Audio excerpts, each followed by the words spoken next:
Welcome back to another lesson of East Main 101. I am your facilitator, City of Jackson, Tennessee Communications Director Kenneth Cummings. And for lesson 31, I am joined with City of Jackson, Tennessee Groundskeeping Director Roger R.C. Waddell. Roger R.C. Waddell, thank you for coming on to East Main 101. Thank you for having me. I'm looking forward to talking to you about the beautification, groundskeeping, all the things that it entails in the City of Jackson. And your department and your team and everybody from you all the way to TT, everybody on your team. Sir. Groundskeeping. You sent me a bio. You're from Brownsville, and you have your family, and you live now here in the City of Jackson. Just tell us a little bit about RC. Who is RC? What is RC? How is RC? All the things. Man, I'm pretty laid back. I enjoy my family time. Weekends, I'm usually with family, hunting or fishing. And then Monday through Friday here with the city working. But yeah, usually the family and friends, and hunting and fishing, anything outdoors, usually kind of what I like to do. So with being outdoors and seeing your bio, also you say you are a graduate of UT in a degree in plant science. Plant science, what exactly does that entail, and how does one get into science of plants? Honestly, with me, I grew up out in the county. My mom and dad, my mom, we were always outside working in the garden, doing something around the house. We always had animals, horses, dogs, so it was outside all the time, mowing the yard. And as I got older and started working, I started working with Parks and Rec, and kind of got an interest in the ball fields. And so went to school for plant sciences, like you said. And with plant sciences, it's basically, everything that entails going into the plant, from producing out of a seed to growing into a mature plant, all the cultural practices, fertilization, spraying. So there's more than just getting the seed, putting it in the ground, yes, and watering it. It is. And it takes a lot with Mother Nature, and it's just kind of working hand in hand. But the fertility and just being outdoors and seeing when you finish a project what it looks like, what you started with and what it ends with. So I've always had a love being outdoors. Golf, I play golf, baseball. So that was kind of a driving factor. I always enjoyed being on the course and stuff. So you played in high school, college? I did. I played high school baseball and golf, and then I played college baseball for a few years, and then finished up going to UT to finish my degree. Okay, and so you played baseball. I think we talked about it a while back. Your story behind playing baseball and how you got into that, and then transitioning to your plant science. Kind of just talk about that little story of your baseball career. Yeah, so played baseball growing up, something I love to do. Ended up going to Jackson State, played 2 years, had some injuries, and ended up moving to Charleston, South Carolina, and working on a golf course there. And did that for about 11 months. And I decided I need to go back to school and finish. So I ended up getting accepted to UT Knoxville, finishing school there. And my advisor really told me, he said, you need to go into municipalities, Parks and Rec, something I think you'd enjoy. And I said, I want to stick with the golf courses. So I did. I did for about 10 years. Ended up going to work for myself, spraying yards. And then Kenny Franks used to work with the city. And one of my friends, Ben Canavan, reached out to me, and they had a position opening with the city, and there's no way I could turn it down. So I ended up coming on to work with them, and that was really, I worked ball fields in high school with Parks and Rec, but as far as more of the way Kenny had it with the ball fields at the Sportsplex, that's the first time I'd worked on something that was that much more high maintenance, and he always had the place very nice, he always said he wanted to keep it a showcase. Everybody, when they come, they want to see the fields. And this is the Western Healthcare Sportsplex here in Jackson.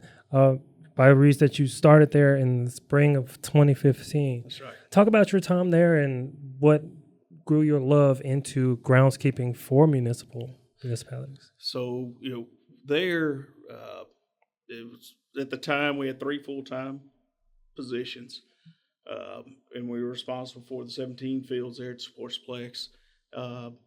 And with everything on the outside irrigation, I mean, we have help with city maintenance as well. Big shout out to those guys for helping us at any time we need.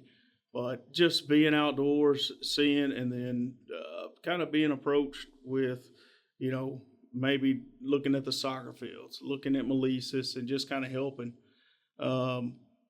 Kind of opened my eyes to more and more what we can do and what the direction I felt like the city was wanting to go in, as far as really let's put a little more effort into what we have. Let's try to get everything nice and neat for the citizens. And I know Mayor Conger is really big on beautification, like you touched on earlier. And that's something that we all agree. I mean, it's nothing nicer than coming in or going to a park and everything's clean. There's no trash on the ground. Everything's mowed. Hopefully the shrubs are trimmed, And like you mentioned earlier, our crew. I have 36 members of the crew, and that includes the Sportsplex full-time people, which help us within groundskeeping, from TT to Miss Renee to Bug to, everybody. Without those people, I can't. What we do doesn't look like it does without them. So and I was at groundskeeping a few days ago, and I was talking to Miss Renee, and she's like the mom of. I mean, she knows where she's there before everybody. She knows where everybody is, and she's there when it's time to go home. And the way she is, I know that your crew respects her to the highest level.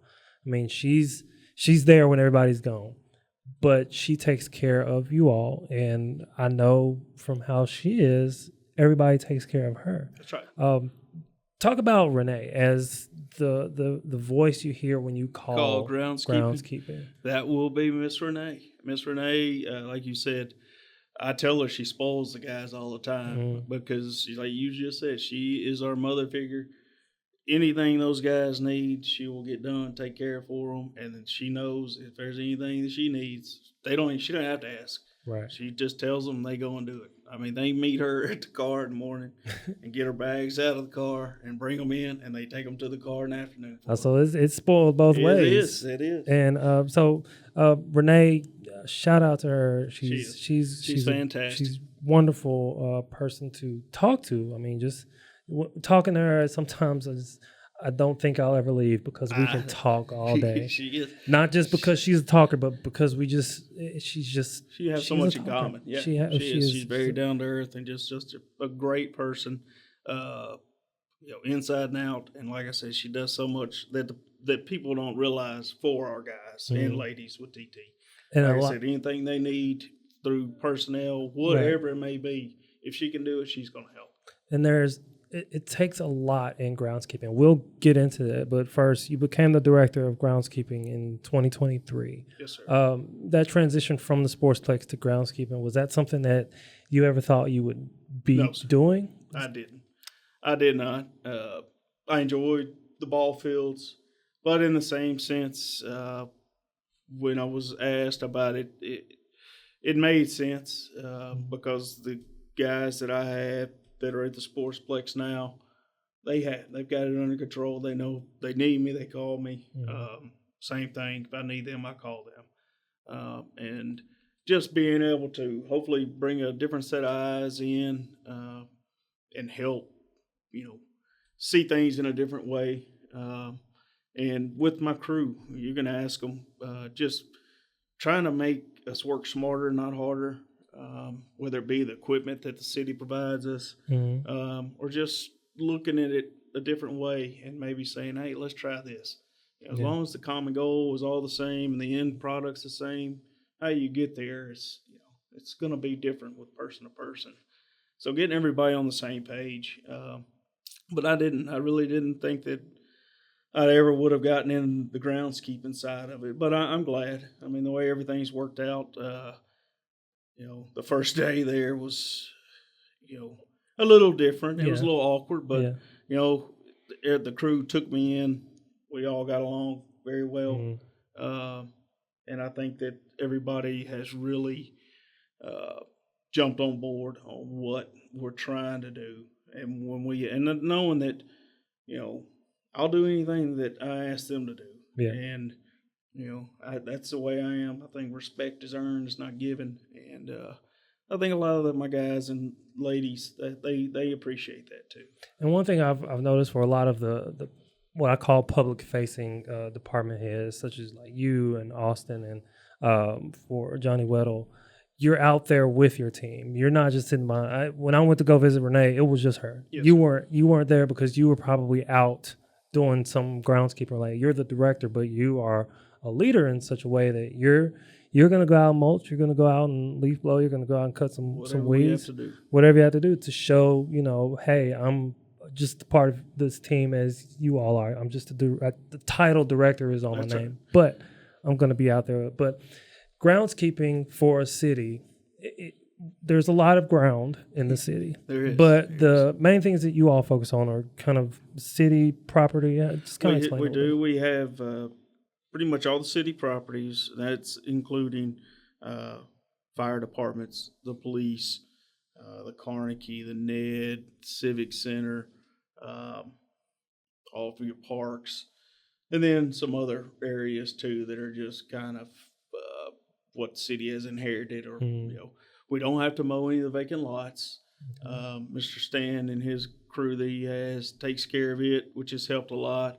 And Mr. Johnny's crew with the medians has helped a lot on us. So, but anything else that the city has, the AMP, the dog parks, pretty much everything outside is what my guys and girls do. As far as mowing, trimming, weed eating, edging, putting mulch out.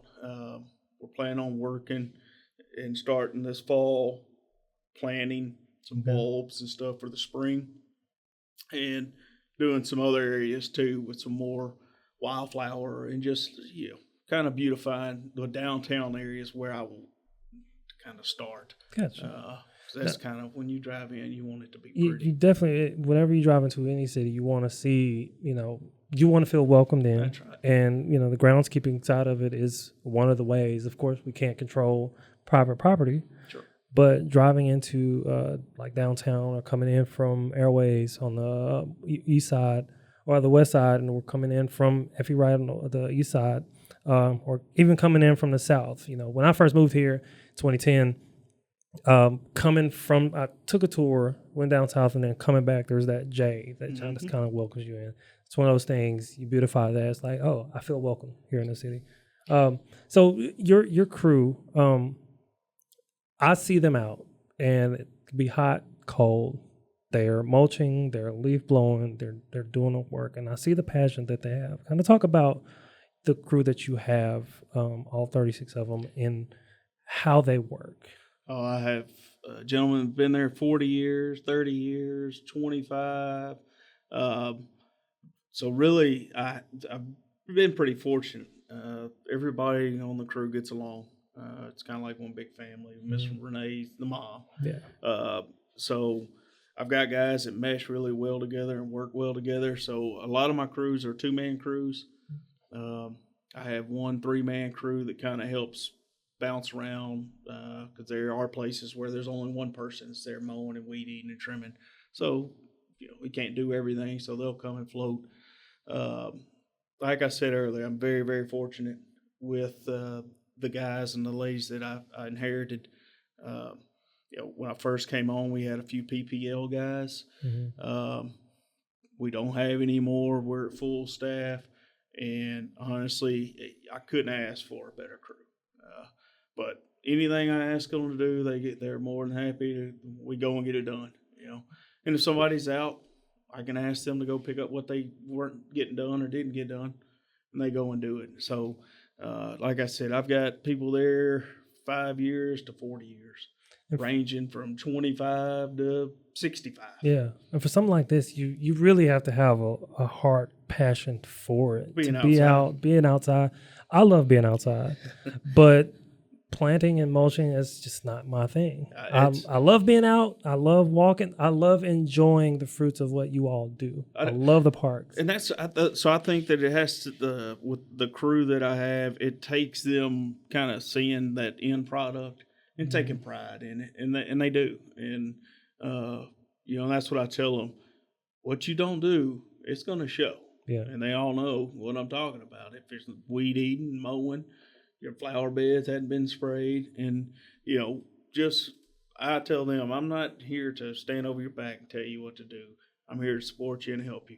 So if I see something, it's not me criticizing you. It's me, this is something I see. I expect you to be looking at things. We go to the same park. You see something totally different than I do. Mm-hmm. So we're a team. We try to work as a team. Communication, honestly, in the mornings, they know what they're supposed to go and do. Yeah. If they have a question, they'll ask. And if they're called up, they'll say, "Hey, boss, you need us to do anything." So I'm very, very lucky. I really am. Because it could have gone 1,000 different ways when I came over there. So, and with all the things that you've got going on, the beautification we talk about, I know Ridgecrest has traveled a lot in this city, from people just thinking it's just the Autobahn to people who just enjoy it. But one thing I noticed one day when I was driving by was just like the median was bare. It was empty. All the grass was gone. It was like, what's going on? Come to find out, we're working on some beautification projects, planters out there. Talk about that specific idea and where it came from and why you think it's such an amazing thing to do. Well, so Austin, which is our public works director, and the mayor had talked about, let's try to come up with some ways on saving on manpower and labor. And like you said, that the project that we did, that was 2 acres right there on those 2 islands, those medians. Yeah. So we decided, let's start there. So Austin had Scott Terry and his group come in, cut everything down to where it was level. My guys came in April, seeded. And from then, we really depend on Mother Nature.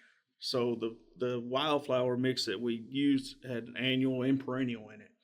And I know Austin's very frustrated with them right now because he thinks they're burnt up. But the good thing is the annuals, there are going to be some perennials and stuff that are really going to germinate starting this next spring in year 2. And I'm going to seed them again this fall. So this is where that plant science comes in. Yes, sir. Like I don't have a degree. Same thing. I'm driving by. I was like, man, that was quick. It's not as colorful as it was. That's right. And right now we haven't had much rain. Right. We don't have irrigation there. But we also had mowed it. So the time and labor we saved on the guys, not Mr. Johnny's crew that mow those medians, not spending diesel, a street sweeper coming behind and cleaning it.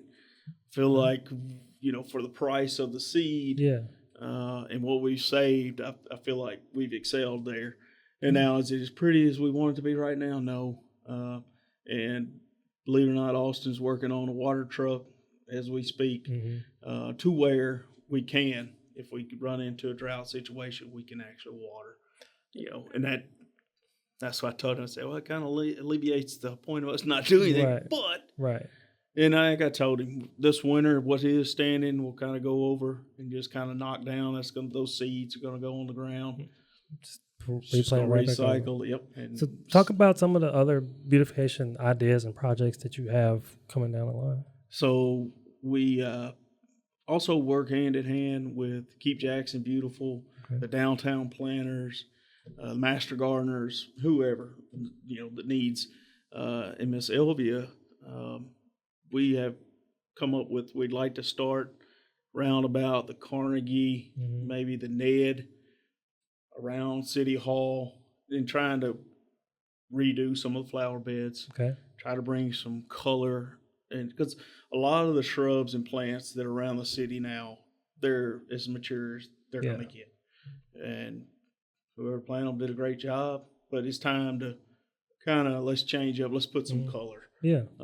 So we really want the roundabout coming up, and like I said, Aaron's done such a good job there at the Carnegie. It's the inside's unreal. Oh yeah. And the outside's just outdated. Yeah. So Miss Elvie agreed that's a perfect place to start, and Okay. it's not going to cost us a ton of money.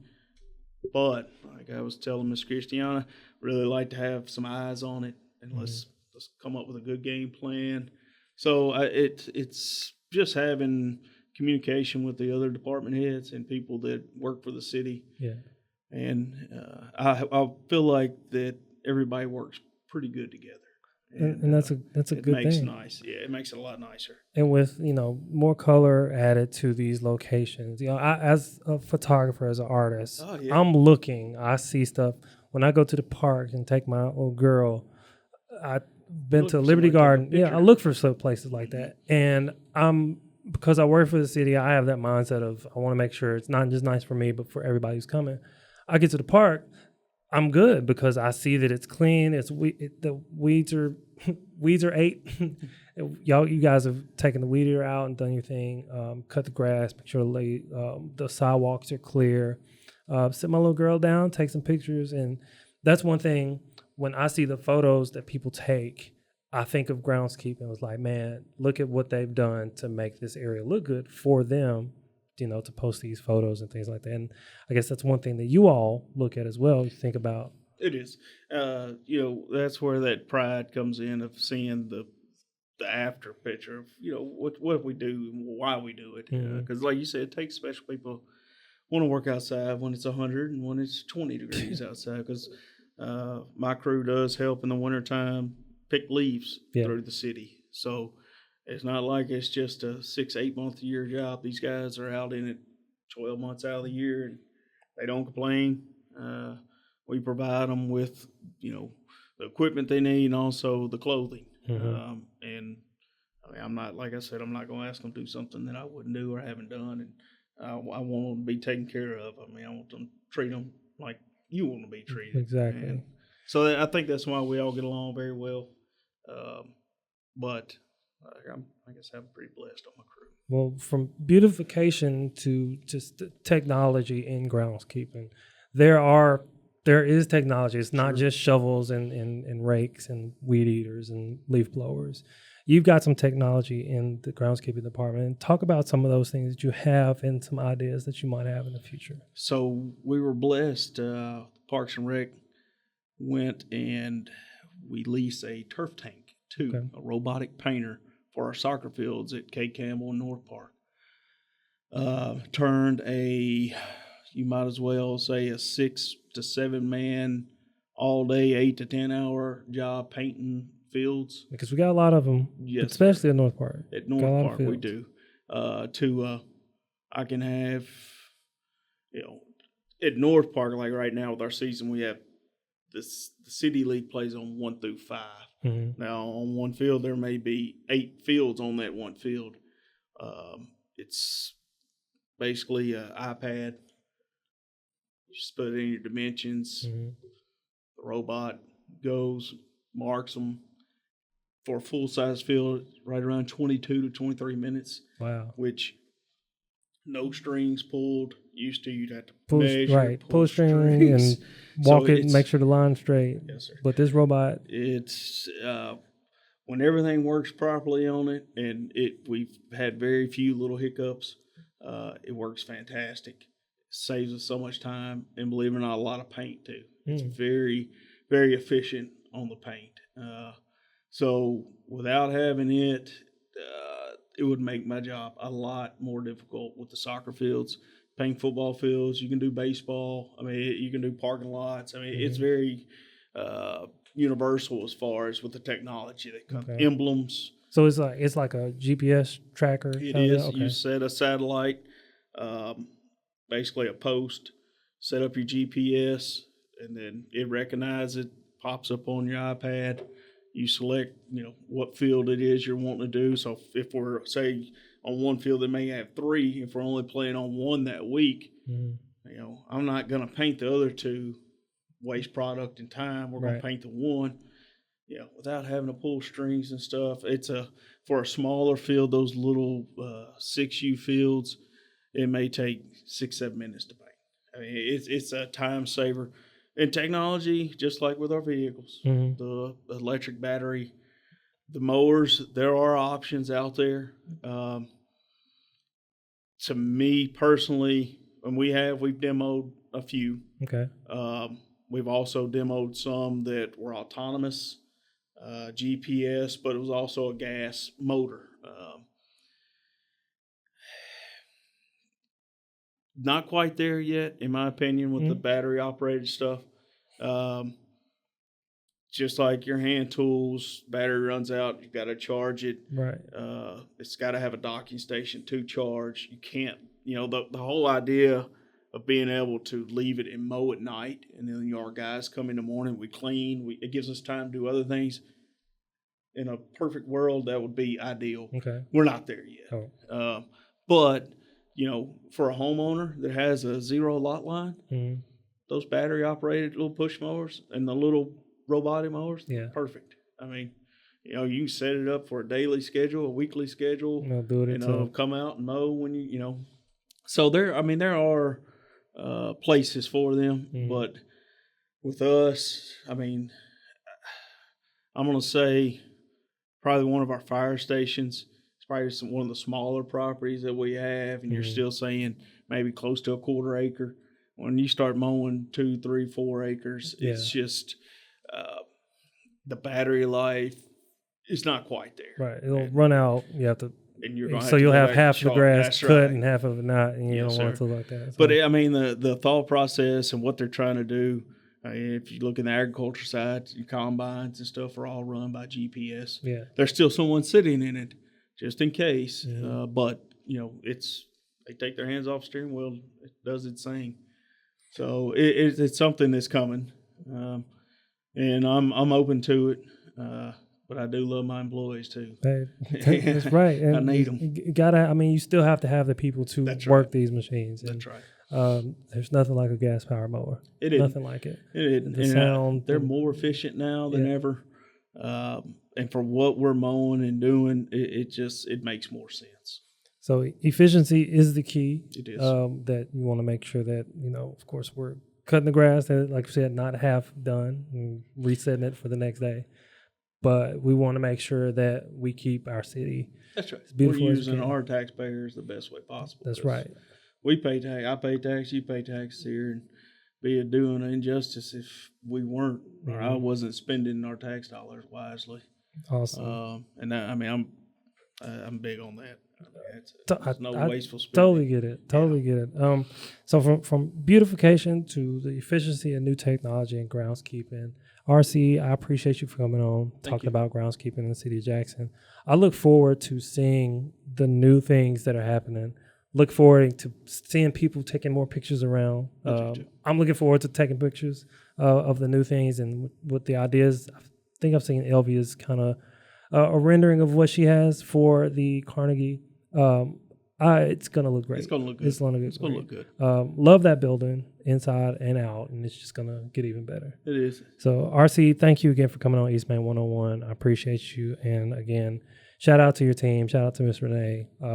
Keeping the city looking as best as it can be, and it's going to get better. It's a work in progress, That's and right. I promise you we're out every day doing our best to make it look good. Well, I appreciate it. Thank you so much.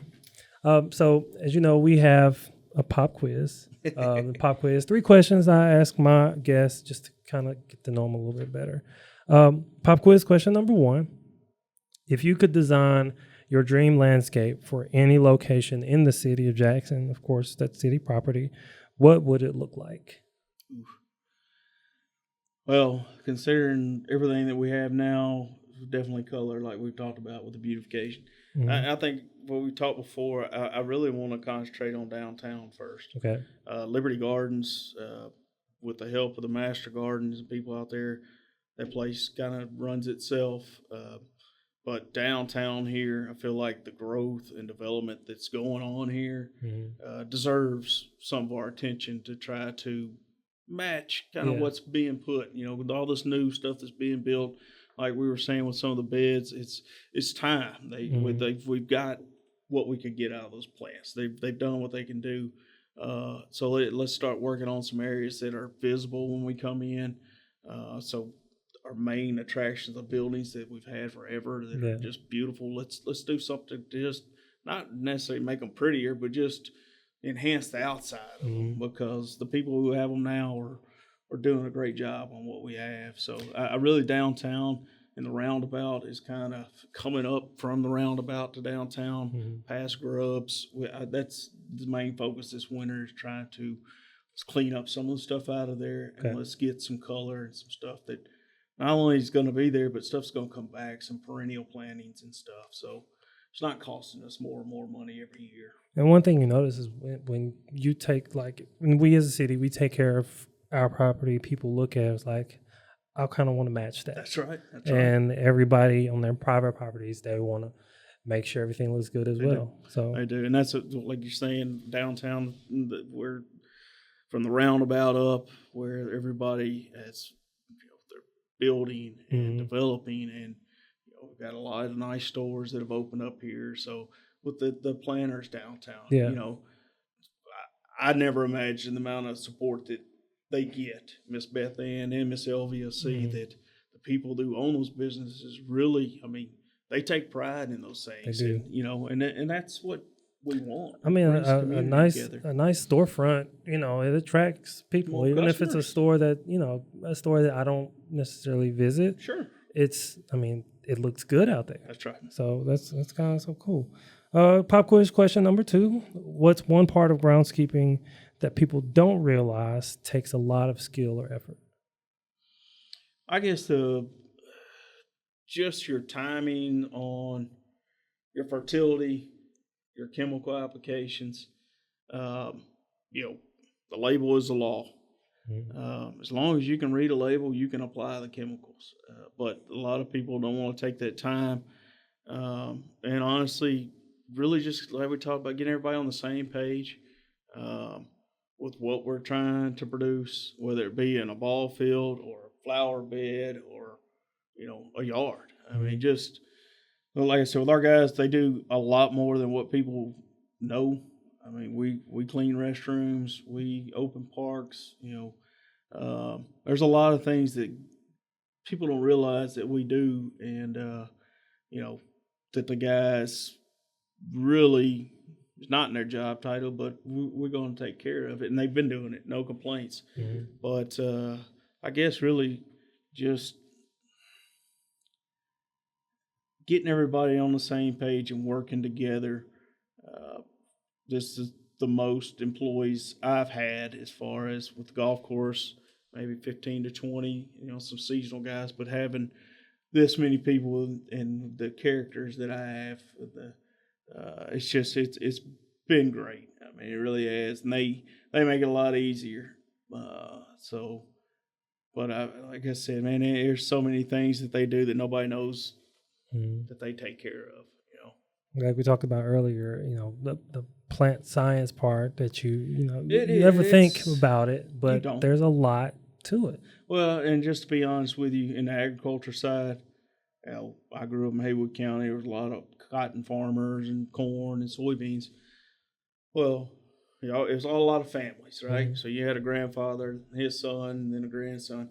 Now you're seeing those grandsons, they're going to college. The sons are going to college because technology has evolved so much, and to be efficient, right? Because efficiency saves us money. If we're not applying something right, over fertilized and over watering, that all costs money. So for us to do things the right way and be efficient with what we're doing, that's our main goal.